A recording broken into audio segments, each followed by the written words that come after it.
Өт ооруларын операциясыз дарылайбыз. Көпчүлүккө өт башчасында таштар пайда болуп, өт тыгылган кезде дароо операция жасоо сунушталат. Бирок менин практикамда өттү табигый жолдор менен тазалап, ишин жакшыртууга мүмкүн экенин көптөгөн бейтаптар көрсөткөн. Висцералдык массаж, өттү табигый жол менен дарылоо. Висцералдык массаж бул ичтин терең массажы. Анын негизги максаты ички органдарда, анын ичинде өт башчасын жакшыраак иштетүү.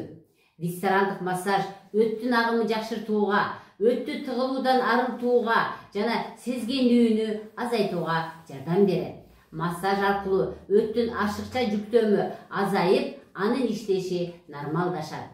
Бул массаж өт башчасын жумшартат жана өт суусунун агымын жетиштүү кылып бөлүнүшүнө жол берет. Ошондой эле өт башчасында пайда болгон тыгылууларды жоюуга жардам берет. Висцералдык массаж өттүн ишин натыйжалуу жакшыртууга көмөктөшөт жана оорудан арылуу жолунда эң маанилүү кадамдардын бири болуп саналат. Өт ооруларынан жана өттөгү таштан арылуунун дагы бир ыкмасы бул лимфаны тазалоо керек. Лимфа тазалоо токсиндердин арылтуунун мааниси. Лимфа тазалоо организмдеги ашыкча шлактарды жана токсиндерди чыгарып, өт башчасына болгон жүктөмдү жеңилдетет. Лимфа тазалоо өттүн иштешин жакшыртууга жардам берет. Анткени өт суусу ичеги туура бөлүнүп, сиңирүү процесси оңдойт. Ичеги тазалоо өттү сактап калуу үчүн маанилүү.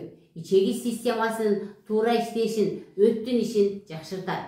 Өт суусу ичеге туура бөлүнүп, сиңирүү процесси нормалдашып, өт башчасына жүктөм түшпөйт. Ошондой эле ичеги карын системасынын тазалангандыгы өттүн ишине түздөн-түз таасир этет. Туура тамактануудагы дагы бир ыкма болуп саналат. Өттү сактап калуунун эң негизгиси бул туура тамактануу. Өттү агымын бузган майлуу жана куурулган тамактарды чектөө маанилүү болуп саналат. Өсүмдүк азыктарына көп көңүл буруп, алардын ичинде клетчатка жана витаминдер өттүн ишин жакшыртат. Мындан тышкары жашылчалар, мөмө жемиштер өттү тазалап, анын функциясын оптималдаштырат. Демек, өт башчасынын операциясын сактап калуу мүмкүнчүлүгү бар экен. Висцералдык массаж, лимфа тазалоо, ичеги тазалоо, туура тамактануу өттүн ишин жакшыртып, өт ооруларынан алдын алууга жардам берет. Висцералдык массаж өттү жакшыртууда эң эффективдүү жана табигый жолдордун бири болуп саналат. Эгерде өтүңүздү операциясыз сактап калгыңыз келсе, мен сунуштаган табигый методдорду колдонуп өзүңүзгө кам көрүңүз.